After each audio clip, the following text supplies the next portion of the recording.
Assalomu alaykum do'stlar. O'tgan darsimizda Seshka paket tracer dasturini o'rnatishni o'rgangan edik. Endi bugungi darsda uni tarkibiy qismlarini qisqacha o'rganib olamiz. Ayrim sozlashlarni bajara olsak, o'zimizga qulay bo'ladi. Undan keyingi darslarimizda, odatda rejalarimizda bunday ko'rinishda, demak, ifoda etib boramiz. Ya'ni shu dars davomida o'zi nima ishlar qilishimiz shu yerda yozamiz va shularni bajaramiz. Bu juda ham qulay bo'ladi inshaalloh va har bir vazifalarni shu oldindan yozib qo'yamiz. Keling, birinchi navbatda mana oddiygina misol, mana shu yerda hozir kichkinagina turibdi, juda o'qish qiyinroq va birinchi vazifamiz shunda qo'yilgan. Shuni sal kengaytirish kerak, ya'ni kattaroq qilinsa shu o'qishda oson bo'lishi kerak. Bu birozgina boshqalar dasturlarga nisbatan farq qiladi. Shuning uchun o'zimiz sozlashib olishimiz kerak.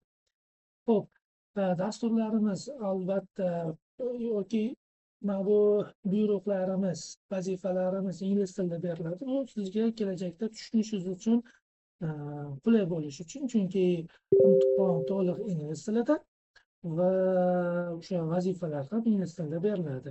Shuning uchun vazifalarni ham ingliz tilida berishga harakat qilaman. Kelamiz. Xo'p, qanday qilib buni kengaytirib olishimiz mumkin? Faqat buni emas, mana bu yerdagi mana haykallarimiz ham bor. Mana bu yerda ko'rib turibsiz, juda ham kichkina va bularni salgina o'zimizga qulayroq, kattaroq ko'rinishga keltirib olishimiz kerak. Buning uchun options bo'limiga o'tamiz va bu yerda preference bo'limiga o'tamiz. Mana shu yerda ko'rib turibsiz, font bu bilasiz, o'sha Wordlarda ham asosan demak yozuv degan ma'noni bildiradi. Yozuvga o'tamiz, yozuvni ko'rinishi. Hop, application bu programmadagi demak sayzini 14 ga ko'tarib qo'yamiz. Masalan, 14 ga ko'tarib qo'ysak, 13 ga qo'ydik. Xo'sh, ko'rgan bo'lsangiz, qancha kengaydi bu, kattalashdi. Demak, 14 ga qo'ydik. O, juda ham ma'no bo'ldi. Faqat birozgina bu qolgan ishlarni qilishimizga kichkina qolishi mumkin, qiyin bo'lib qolishi mumkin. Shuning uchun 12 ga tushirib qo'ydim. Menimcha sizga ham ko'rinyapti degan umiddaman. Xo'sh, 13 ga qo'ydim.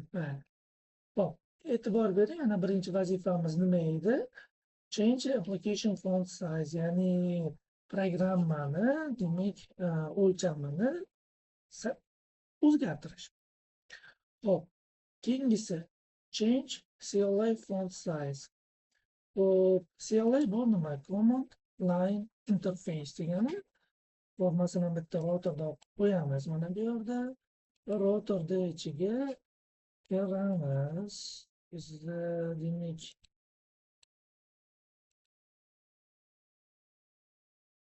boshqa o'yinimizga ochilib ketdi. Bu kattakon bo'lib.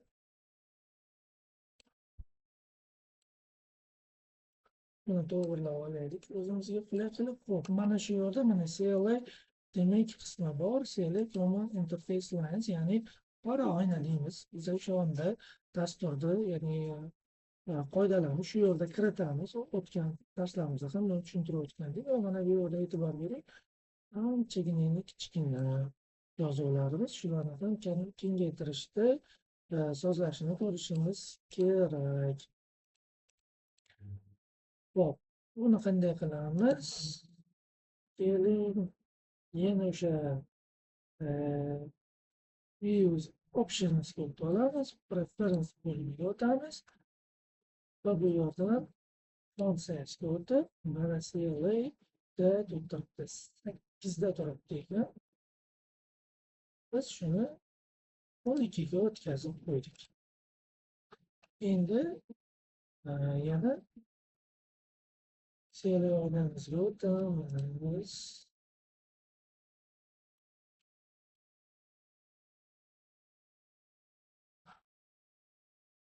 Mana e'tibor bergan bo'lsangiz, anchagina kattalashdi. Menimcha buni o'lchami yetarli bo'ldi. Hop, qolgan sozlashlarimizga o'tamiz. Qolgan sozlashlarimiz va bu yerda enable buffer filtered events only under simulation. Ya'ni nima demoqchi? Buffer filterni qo'shib qo'ying deyapti. Buffer filter o'zi nima? Buffer filter bu biz paketlar bilan ishlaymiz. Paketlarni jo'natamiz, ularni simulyatsiya qilamiz. Ya'ni ko'ramiz, qanday paket ketyapti, qayerda ketyapti, qanday ma'lumotlarni olib ketyapti, ularni ko'ramiz. Inshaalloh. Xo'p, bularni ko'rganimizda orqada yana boshqa paketlar ham ketadi. Aloqani ta'minlash uchun. Va bular ko'p aloqa qilgan vaqtda to'lib qoladida, demak, buziladi. Xo'sh. Ana endi ma'lumot to'qnashuvlar bo'ladi va programmamiz ishlamay qolishi mumkin. Bunday holat uchun shu sozlashlarni ham to'g'irlab qo'ysak yaxshi. Options bo'limiga o'tib, preference'ga o'tamiz. Preference'dan demak, mana missiyamiz demak bo'limiga o'tamiz va bu yerda buffer filter only deb qo'shib qo'yamiz. Ya'ni filtrlaydi. Agarda to'lib qolsa, o'zing o'chirib olavergin degan narsani qo'shib qo'yamiz. Ikkinchi buyrug'imiz shu edi. Ikkinchi vazifani ham bajarib qo'yamiz. Ikkalasini to'g'irlab qo'ydik. Hop, bu sozlashni ham qildik va drag va drop degan dropslarni ko'ramiz. Hop, drag drop degani ya'ni olib tashlash degani bildiradi. Ya'ni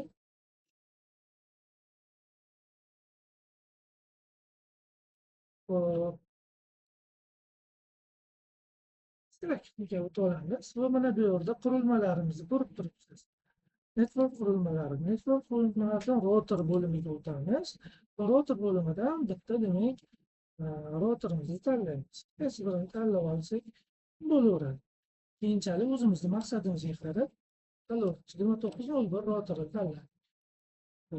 Va switch bo'limiga o'tdik. 2960 switchini tanlab oldik. Ya'ni ushlab turib olib tashladik. Mana shu narsa drag and drop edi.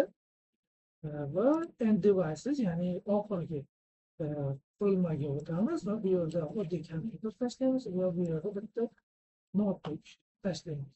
Demak, olib tashladik. E'tibor bersangiz, yana ustiga olib turib, olib orqaga istagan joyimizga olib borib qo'yaveramiz. Odatda tartibi mana shunday bo'ladi. Qurilmalarimizni o'zingizga bog'lab moslashtirib olaveradi. Xo'p, endi bularni bir-biri bilan keyin connection deyilyapti. Kabel bilan bog'lashimiz kerak. Mana bu belgi bularni bog'lash.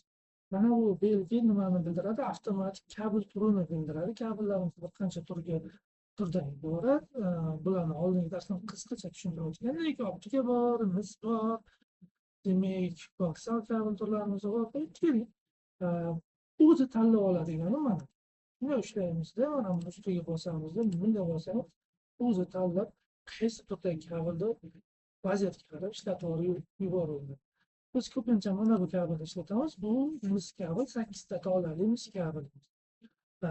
Demak, UTB kabel deyiladi, himoyalangan FTP va bular bo'yicha keyin darslarni ko'plab tushunib olamiz. Endi o'tamiz va bu yerda internet porti bor. Hozircha internet port deylik, buni nomi Ethernet ham deyiladi. Keyinroq tushunib olamiz. Mana bu yerda switchni portiga ulab olamiz. Switchni Ethernet 02 portiga ulayman. Xo'p, shu yerda gigabitli portlar ham mavjud ekan. Mana shu yerda mana qurilmamiz bor. Portniki 24 talik, u 48 talik va mana bu demak qurilma nima nomlanar ekan? Ethernet pas Ethernet 02 0.0.0.5 shunday ko'rinishda ketaveradi. Keyin gigabit va qurilmaga qarab nomlarni bo'ladi. Pas Ethernet, gigabit Ethernetlarni albatta keyingi darslarda ko'ramiz. Xo'p, endi buni ham olamiz. Mana bunday qilamizda. Bunga ulab qo'ydik. Mana 3-port. Ko'rdingizmi? 2-port o'sha yo'q, chiqdi chunki birinchi kompyuterimizga ulangan. Ikkinchisiga ulab oldik. Xo'p, endi e'tibor bergan bo'lsangiz, mana bu yerda kompyuterda nomi chiqib turibdi. Nomni olib tashlashingiz ham mumkin. Hop, qurilmalar nomi chiqib turibdi, ularni ham olib tashlashingiz mumkin. Portlarning nomlari chiqib turibdi, ularni ham olib tashlashingiz mumkin. Yana qaytarib qo'yishingiz ham mumkin. Endi buni qayerdan qilaman desangiz, hop, preference bo'limiga o'tamiz. Mana shu yerga qarasangiz, interfeysda aytib qo'yibdi show device level, ya'ni nomini, qurilmaning model level, ya'ni nomini ko'rsatsinmi yo'qmi? Manda bo'lsa, mana ko'rsat. Modeli PT deb modeli ekan. Buni qilsamiz, o'chiradi. Show device name level mana qilsa, mana pastdagi yozuv, ya'ni bu biz nom bersak, o'sha nom. Bu zavod tomonidan berilgan. Endi buni ko'proq amalga ko'rishingiz mumkin. Zavod tomonidan 2960-24 berilgan. Bu zavod tomonidan odam o'zimiz beradigan, mutaxassis beradigan switch 00. Switch 00 o'zimiz beradigan pochta bunda qo'shildi. Hop.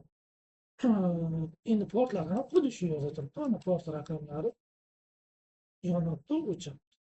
Bunday vaziyatga qarab, balkim o'chirib qo'ygish kelishi mumkin. O'chirib, hammasini o'chirib, keyin qo'yish mumkin. Shu yerda hammasi. Va keyingisi rename device ustiga bosamiz. Mana shunday holatlarda selection log belgilab olib, mana bu yerda ustiga bosamiz, o'zgartirib o'zimiz ham qo'yaveramiz. Masalan, computer 1